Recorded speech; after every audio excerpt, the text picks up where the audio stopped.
Magnetoencephalography, or MEG, is advanced neuroimaging that maps brain activity for targeted epilepsy care.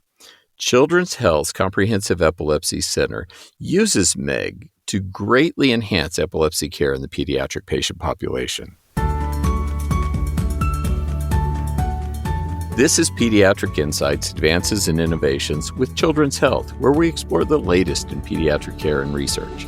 I'm your host, Dr. Bob Underwood, and today we'll discuss how MEG is being used at Children's Health to inform care for pediatric epilepsy. With us today is Dr. Afsaneh Talaei, pediatric neurologist and epileptologist at Children's Health and assistant professor at UT Southwestern. Dr. Talaei, thank you for joining us today. This is going to be so interesting. Thank you for having me. I'm excited to be here. So let's start with the basics. What is magnetoencephalography, or MEG, and how is it different from other tests for epilepsy? I mean, we're all familiar with EEGs, right? Definitely, yeah. So MEG is a non-invasive neurophysiology study similar to EEG, but a little bit different. We use it in the workup of drug-resistant epilepsy. So simply put, the MEG measures the magnetic field produced by the electrical activity of the brain. The best way to think of this is if you recall back to your physics class when we learned about the right-hand rule, where your thumb moves in the direction of the current or the electrical activity of the brain in this situation, and the rest of your fingers curl around, producing the magnetic field. That's what the MEG is measuring. And so this differs from EEG, which measures the electrical activity itself that's produced by the brain. Both are essential, but both have limitations and advantages. One of the most important differences we think about is that electrical activity is affected by the permeability of the tissue, whereas the magnetic field is not, meaning all the material between the brain that's producing this abnormal brain activity, so the brain tissue, the skull, and the scalp, affects electrical activity, but not the magnetic activity. So for this reason, the MEG can measure the activity unobscured, letting us look at that activity very accurately. What's even cooler is the MEG uses magnetic source imaging to create a functional map of this abnormal brain activity. So the final output, or the MEG results that we produce, is an MRI with little dots on it that we call dipoles. And these dipoles form a cluster, and that's what we're looking for. And this cluster is mapped onto a brain MRI. And then the epileptologist can use this information to pinpoint where we think the seizure activity is coming from, and then plan their next surgical steps for that patient. It is absolutely fascinating that we can get that detailed through this methodology. So how is it currently being used in terms of clinical care for pediatric patients with epilepsy?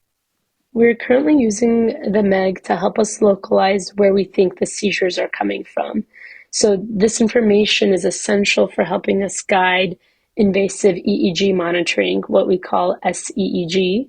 It complements the other tests we perform for this process, but when children are undergoing the workup for possible epilepsy surgery, the MEG now helps us identify an area that we think the seizures are coming from, so then we can target our invasive EEG or our resection as best as possible. Again, what's unique is that the MEG is measuring something that no other test can measure, and that's that magnetic field that the electrical activity is producing. So in addition to identifying the foci of the seizure, then it's also used for functional brain mapping, right?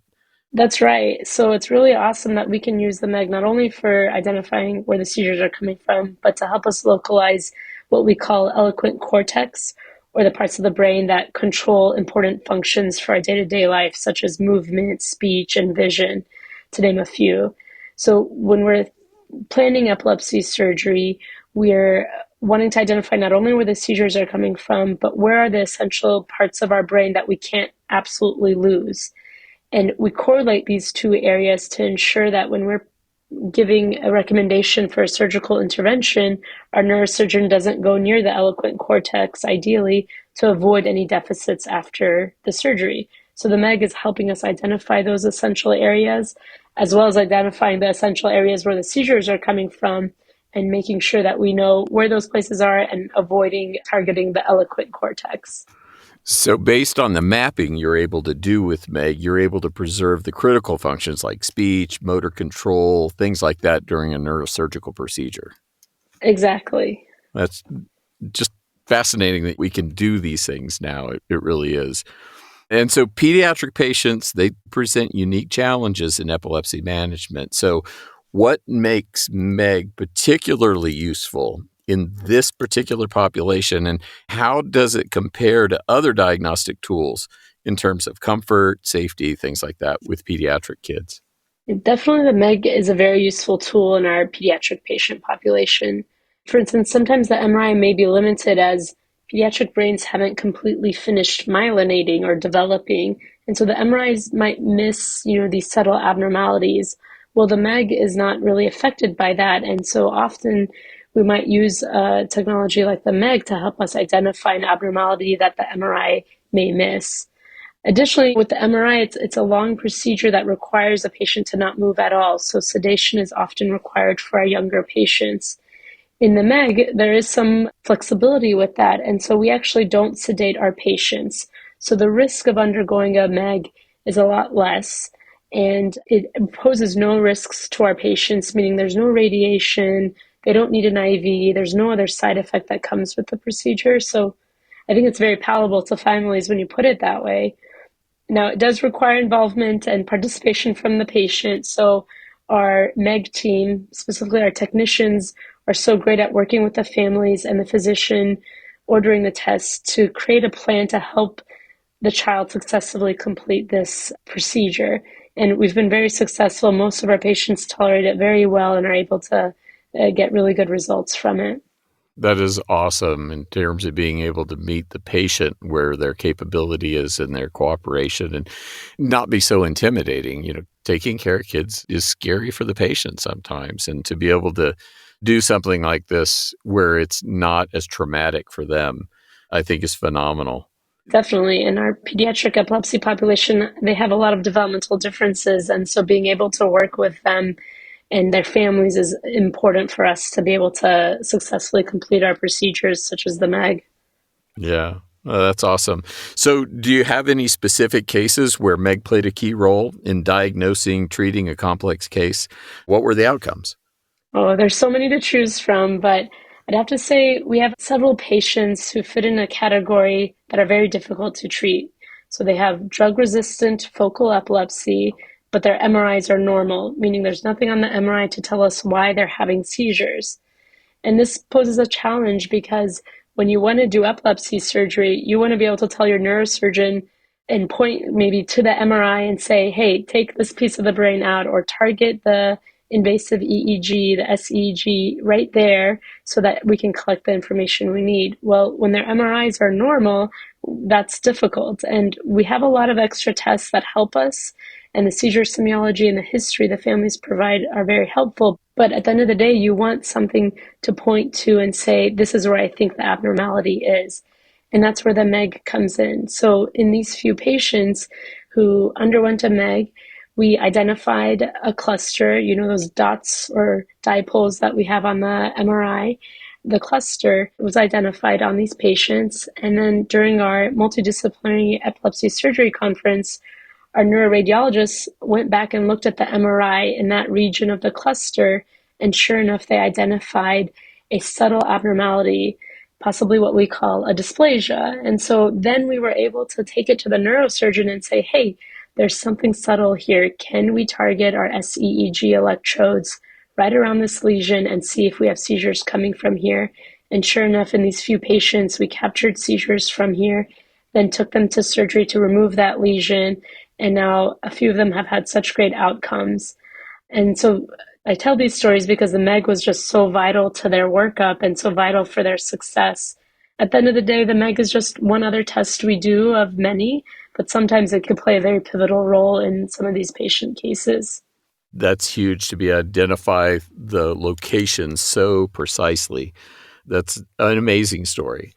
So what advice would you give a pediatric neurologist or epileptologist who might be considering integrating MEG into their practice? Are there specific factors that they need to consider deciding whether or not MEG is the right tool for the patient? Definitely. What I will say is there are not enough MEG machines in the country, and it's very expensive to get a program going.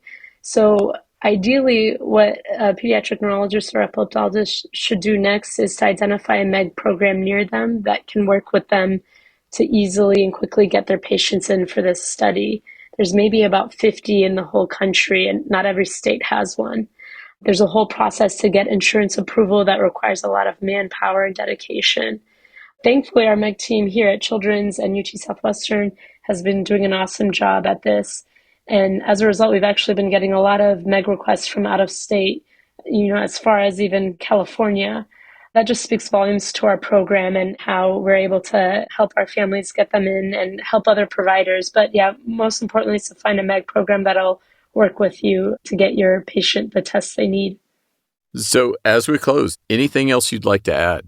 I have to say that the MEG program requires a whole team of extremely talented individuals to successfully implement. As I mentioned, our MEG technicians are so awesome with getting our children who are very young or who have developmental differences to cooperate with this study. They work so closely with the families to ensure a successful procedure.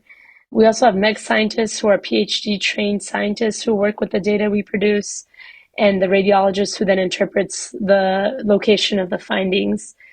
And I guess there's me. I read the actual squiggles that the MEG produces.